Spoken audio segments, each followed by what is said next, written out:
الرحمن الرحیم. خاصہ دوم تعلیم المنطق. اگلا جو ہمارے پاس ٹاپک ہے وہ ہے مفہوم کی بحث. مفہوم کیا ہوتا ہے کہ جو کچھ بھی ہمارے ذہن میں آ جاتا ہے اس کو ہم کہتے ہیں مفہوم. اب مفہوم کی دو قسمیں ہوتی ہیں, یعنی ہمارے ذہن میں یا تو کوئی ایسی چیز ہمارے ذہن میں آ رہی ہوتی ہے کہ جب ہم سوچتے ہیں کسی چیز کے بارے میں تو وہ ایک ہی چیز ہمارے ذہن میں آتی ہے, یا کبھی ایسا ہوتا ہے کہ جب ہم سوچتے ہیں کوئی ایک نام اپنے ذہن میں لاتے ہیں تو بہت ساری چیزیں ہمارے ذہن میں آ جاتی ہیں. جیسے اگر آپ دیکھیں کہ کسی بھی ایک چیز کا جب میں نام لیتی ہوں, جیسے میں کہتی ہوں زید, تو فوری طور پر میرے ذہن میں صرف ایک ہی چیز آتی ہے. جب میں کہتی ہوں فزکس کی کتاب تو میرے ذہن میں فوری طریقے سے صرف ایک ہی کتاب ذہن میں آتی ہے کہ ہاں وہ والی کتاب ہوگی, ٹھیک ہے. یا پھر اگر میں جیسے یعنی کسی خاص چیز کا جب ہم نام ذہن میں لاتے ہیں تو فوری طور پر ہمارے ذہن میں وہی چیز آتی ہے, ٹھیک ہے. اور بعض اوقات ایسا ہوتا ہے کہ جیسے ہم لوگ اپنے ذہن میں کوئی لفظ لے کر آتے ہیں تو بہت ساری چیزیں ہمارے ذہن میں آ جاتی ہیں.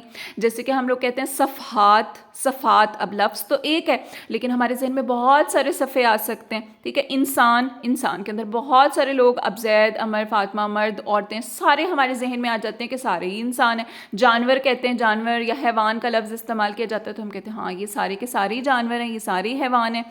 تو اس طرح سے کچھ الفاظ ایسے ہوتے ہیں جو فوری طور پر ہمارے ذہن میں جو ہے وہ صرف ایک ہی چیز کا تصور دیتے ہیں, اس میں بہت ساری چیزیں نہیں آ سکتی. اور ایک وہ چیز ہوتی ہے جو فوراً ایک لفظ بولنے سے ہمارے ذہن میں بہت ساری چیزیں, یعنی کثیرین, بہت سارے لوگ آ جاتے ہیں. تو اسی اعتبار سے جو ہے وہ مفہوم کی دو قسمیں ہوتی ہیں. ایک کو کہا جاتا ہے کلی, ایک کو کہا جاتا ہے جزئی. دیکھیں نام سے ظاہر ہے, کل کا مطلب جس میں بہت سارا کچھ ہو, کل, تمام. اور جزئی کا مطلب کیا ہے, جو کسی کا حصہ ہو, جز ہو, چھوٹی سی ایک چیز ہمارے ذہن میں آ رہی ہے. تو مفہوم دو حال سے خالی نہ ہوگا کہ اس کا نفس تصور, نفس تصور کا مطلب کہ جو ہمارے ذہن میں وہ خیال آیا ہے, وہ نفس تصور یعنی جو ذہن میں ہمارے خیال آیا ہے وہ شرکت کثیرین. شرکت کثیرین کا مطلب, کثیر کہتے ہیں بہت ساری چیزوں کو, بہت ساری چیزوں کی جو شرکت ہے, ان کا جو اشتراک ہے, اس سے وہ مانع ہوگا, یعنی رکاوٹ بنے گا. یعنی بہت ساری چیزیں ایک ہی وقت میں ایک ہی تصور سے ہمارے ذہن میں نہیں آ سکیں گی تو پھر وہ کہلائے گا جزئی. اور اگر ایک ہی تصور سے, ایک ہی خیال سے ہمارے ذہن میں بہت ساری چیزیں آ جائیں گی, یعنی وہ مانع نہیں ہوگا, تو اس کو ہم کہیں گے کلی, یعنی تمام کی تمام چیزیں. کثیر کا لفظ تمام کے لیے استعمال ہوگا نا, کل کے لیے استعمال ہوگا. تو اسی اعتبار سے جزئی اور کلی کی یہاں پر تعریفات بیان کی گئی ہیں. جزئی وہ مفہوم ہوتا ہے جس کا نفس تصور شرکت کثیرین سے معنی ہو, جیسے زید. اب جب زید میں لفظ بولوں گی تو فوری طور پر میرے ذہن میں صرف ایک ہی شخص آئے گا, بہت سارے زید نہیں آ سکتے, کیونکہ وہ ظاہر سی بات ہے کہ میں صرف ایک ہی زید کو جانتی ہوں نا, تو فوری طور پر میرے ذہن میں وہی زید ذہن میں آئے گا. پھر آگے ہے کلی, وہ مفہوم جس کا نفس تصور شرکت کثیرین سے معنی نہ ہو, جیسے کہ انسان. اب جب انسان ہم بولتے ہیں تو اس کے اندر بہت سارے مرد, عورت, بچے, سارے ہمارے ذہن میں فوری طور پر آ جاتے ہیں. تو اس کا مطلب کیا ہے کہ ایک ہی خیال سے ہم نے بہت ساری چیزوں کو سوچ لیا. اب ایک چیز آپ نے ہمیشہ یاد رکھنی ہے کہ یہ جو جزئی اور کلی ہے نا, یہ ہمیشہ ہمارے ذہن میں ہوتے ہیں, کیونکہ ہم نے کیا لفظ پڑھا ہے, نفس تصور. یہ ہمیشہ ہمارے ذہن میں موجود ہوتے ہیں, ہمارے سامنے ہم نہیں کہہ سکتے کہ یہ انسان, انسان کا تصور ہمارے سامنے نہیں آ سکتا, انسان کے افراد ہمارے سامنے آتے ہیں, ٹھیک ہے. یہ چیز آپ نے یاد رکھنی ہے. اور انسان کے افراد کون سے ہیں, زید, عمر, بکر, فاطمہ, آمنہ, یہ سارے ہمارے سامنے موجود ہوتے ہیں. یہ افراد ہیں اس کے جو ہمارے سامنے آئیں گے. جو ہمارے ذہن میں ہے وہ تصور ہے, ٹھیک ہے, وہ کلی ہے. کلی کبھی بھی ہمارے ذہن سے باہر نہیں آ سکتی. کلی کو باہر لانے کے لیے ہم یہ کہتے ہیں یہ کلی کے افراد ہیں. تو تقسیم جزئی, اب جزئی کی دو قسمیں, ایک کو کہتے ہیں جزئی حقیقی, ایک کو کہتے ہیں جزئی اضافی. یعنی آپ یہ چیز سوچ لیں کہ بعض اوقات ایسا ہوتا ہے کہ وہ چیز جو کسی کا جز بن رہی ہوتی ہے وہ بعض اوقات کل بھی بن جاتی ہے. جیسے اگر ہم لوگ ہاتھ کا تصور لیتے ہیں تو ہاتھ جو ہے وہ انسان کا ہی ہاتھ ہوتا ہے نا, تو بعض اوقات ہم یہ کہہ دیتے ہیں کہ یعنی اس نے ہاتھ لگایا, ٹھیک ہے. اور کبھی ہم یہ کہہ دیتے ہیں اس نے چھوا, یا اس قسم کے الفاظ ہم استعمال کر دیتے ہیں. اب چھونے سے مراد اس کی صرف ایک انگلی ہوگی, اس کے ہاتھ کا صرف ایک حصہ ہوگا, صرف ایک جز ہوگا, لیکن ہم کل مراد لے رہے ہوں گے. تو جز بول کے بعض اوقات کل بھی تو مراد لیا جاتا ہے نا. تو بعض اوقات ایسا ہوتا ہے کہ وہ جو جزئی ہوتی ہے وہ کلی بھی بن جاتی ہے, ٹھیک ہے. اس کا مطلب یہ ہے. تو جزئی کی اس اعتبار سے دو قسمیں ہوتی ہیں, ایک کو ہم کہتے ہیں جزئی حقیقی, ایک کو کہتے ہیں جزئی اضافی. اب دیکھیں جزئی حقیقی, ایسا حصہ جو حقیقت میں کسی کا حصہ ہی ہے, جز ہی ہے. اور جزئی اضافی کا مطلب یہ کہ وہ بعض اوقات کلی بھی بن جاتا ہے، تو جزئی اضافی کو کلی بھی کہتے ہیں، ٹھیک ہے. تو جزئی اضافی جو ہوتی ہے نا وہ اصل میں کسی کا حصہ تو بن رہا ہوتا ہے لیکن بعض اوقات وہ کل والے مفہوم میں بھی آ جاتا ہے، اس کو ہم کہیں گے جزئی اضافی، یعنی ایسا جز جس میں اضافت ہو گئی ہے، یعنی جس میں کسی اور کے ساتھ اس کا تعلق بیان کر دیا گیا. تو جب اس کا تعلق کسی اور چیز کے ساتھ آ جائے گا تو گویا وہ کل والے معنی میں بھی آ جائے گا. تو جزئی دو حال سے خالی نہیں ہوگی کہ وہ کلی بھی ہو سکتی ہے یا نہیں ہو سکتی. اگر وہ کلی نہیں ہو سکتی تو اس کو کہتے ہیں جزئی حقیقی، اور اگر وہ کلی ہو سکتی ہے تو پھر ہم اس کو کہتے ہیں جزئی اضافی. ٹھیک ہے، اب اس کی آگے تعریفات و امثلہ. جزئی حقیقی کی تعریف یہی ہوگی جو ابھی یہاں پر بیان کی گئی کہ وہ مفہوم جس کا نفس تصور شرکت کثیرین سے معنی ہو جیسے زید، تو یہ جزئی حقیقی کی تعریف ہے. ٹھیک ہے، اصل میں جو واقعی جز بن رہا ہے، جو کبھی کلی نہیں بن سکتا. اور جو کلی بن سکتی ہے یعنی کہ جس کو ہم کہتے ہیں جزئی اضافی، اس کی کیا تعریف ہے؟ کہتے ہیں وہ مفہوم اخص، یعنی ایسا مفہوم، ایسی چیز جو ہمارے ذہن میں موجود ہے لیکن خاص ہے. جیسے زید کا تصور ہے نا، وہ کسی اعم کے تحت داخل ہو، کسی عام چیز جس میں ہم بہت ساری چیزوں کو لا سکتے ہیں. تو جب ہم زید کا تعلق انسان کے ساتھ بیان کریں گے، یعنی ہم کہیں گے کہ انسان کے اندر زید آ سکتا ہے، یعنی زید کا اکیلے جب ذکر ہوگا تو پھر ہم اس کو جزئی حقیقی بھی کہہ سکتے ہیں. لیکن جب اس کا تعلق کسی کے ساتھ جوڑ دیا جائے گا، یعنی انسانوں میں سے زید کہہ دیا جائے یا زید جو ہے وہ انسان کے تحت داخل ہے، تو پھر اس صورت میں یہ جزئی اضافی بن جائے گا. ٹھیک ہے، آپ نے یہ چیز ضرور یاد رکھنی ہے کہ اس کا تعلق جب کسی کے ساتھ ہو جائے گا. اضافی کا مطلب کیا ہوتا ہے؟ اس کی اضافت ہو جانا، کسی کی طرف اس کی نسبت ہو جانا، اس کا تعلق قائم کر دینا. تو جب اس کا تعلق کسی دوسرے کے ساتھ قائم کریں گے اس خاص مفہوم کا، تو پھر اس کو کہا جائے گا جزئی اضافی. جیسے زید کا مفہوم جو انسان کے تحت داخل ہے، اسی طرح سے جو انسان ہے وہ حیوان کے تحت داخل ہے، جو حیوان ہے وہ جسم نامی کے تحت داخل ہے، جسم نامی جو ہے وہ جسم مطلق کے تحت داخل ہے، اور جسم مطلق جو ہے وہ جوہر کے تحت داخل ہے. اب یہ چیزیں ابھی آپ کو ذہن میں سمجھ میں نہیں آ رہی ہوں گی کہ یہ ٹیچر کیا بول رہی ہیں. انسان، حیوان، جسم نامی، جسم مطلق، ان چیزوں کی جو تھوڑی سی وضاحت ہے وہ میں آپ کے سامنے کر دیتی ہوں. دیکھیں، جو انسان ہوتا ہے نا، یعنی اگر ہم اس کو سب سے پہلے درجہ لائیں نا، تو سب سے پہلا درجہ ہمارے پاس آتا ہے جوہر. ٹھیک ہے، جوہر جو چیز موجود ہوتی ہے، جس کا کوئی نہ کوئی وجود ہوتا ہے. ٹھیک ہے، اب وہ وجود کسی بھی طریقے سے ہو سکتا ہے. ٹھیک ہے، اب اس وجود کے اندر ہم لوگ کچھ چیزیں ناپتے ہیں، جیسے لمبائی، چوڑائی، گہرائی. جب ان چیزوں کو ناپیں گے تو اس کو ہم کہیں گے یہ جسم مطلق ہے، جس میں ہم لمبائی، چوڑائی، گہرائی وغیرہ کو ناپ رہے ہیں. ٹھیک ہے، اس کو کہا جائے گا جسم مطلق.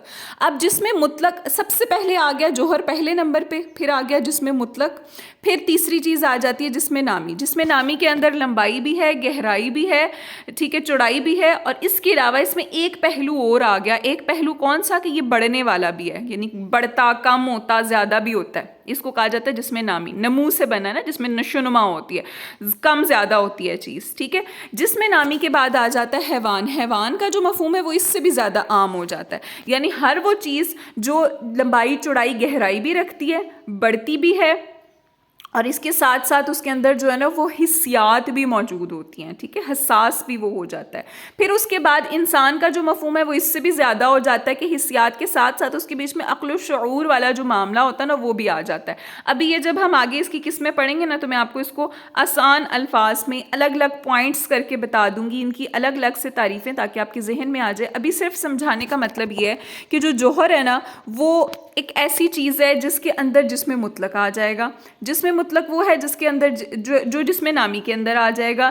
جسم نامی وہ ہے جو حیوان کے اندر آ جائے گا، اور حیوان وہ ہے جو انسان کے تحت آ جائے گا. یعنی انسان کا جو مفہوم ہے نا وہ حیوان کے ساتھ اس کا تعلق جب بیان کریں گے تو اس صورت میں ہم اس کو جزئی اضافی کہہ دیں گے.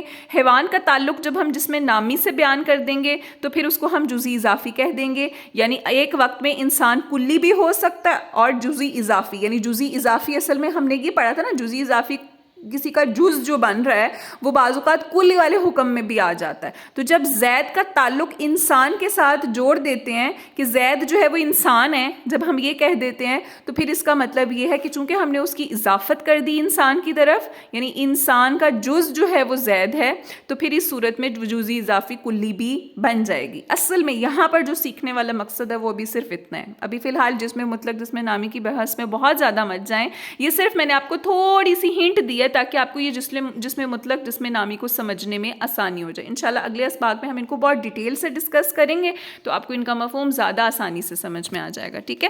اب آگے کوشچن یہ پیدا ہو رہا ہے کہ جزئی اضافی اور جزئی حقیقی ان دونوں میں نسبت کیا ہوتی ہے, کیا ان دونوں کا آپس میں کوئی تعلق ہے یا نہیں ہے؟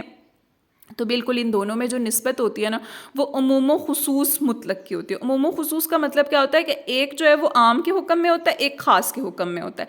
تو اب آپ اگر ایک چیز دیکھیں, خاص چیز جو ہوتی ہے وہ عام کے حکم میں آ سکتی ہے, لیکن عام جو ہے وہ ہمیشہ خاص کے حکم میں نہیں آ سکتا. جیسے میں اگر آپ کو ایک مثال دیتی ہوں کہ اگر کوئی کلاس موجود ہے, ٹھیک ہے, عامہ کلاس کی بچیاں موجود ہیں, عامہ کلاس میں فاطمہ کا شمار ہوتا ہے. میں ہمیشہ فاطمہ آمنہ کا ذکر کرتی ہوں, زید عمر بکر کا ذکر کرتی ہوں, وہ اس وجہ سے کیونکہ یہ عام نام ہے جو استعمال ہوتے ہیں. ٹھیک ہے.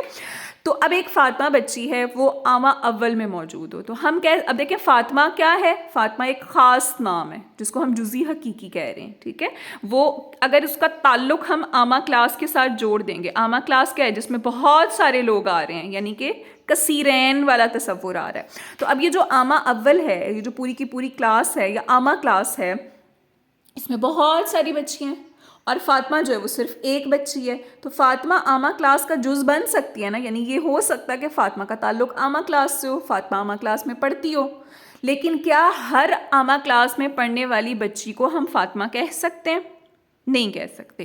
فاطمہ کو ہم عامہ کلاس کی بچی کہہ سکتے ہیں, عامہ کلاس کو ہم ہر عامہ کلاس کی تمام بچیوں کا نام ہم فاطمہ نہیں رکھ سکتے.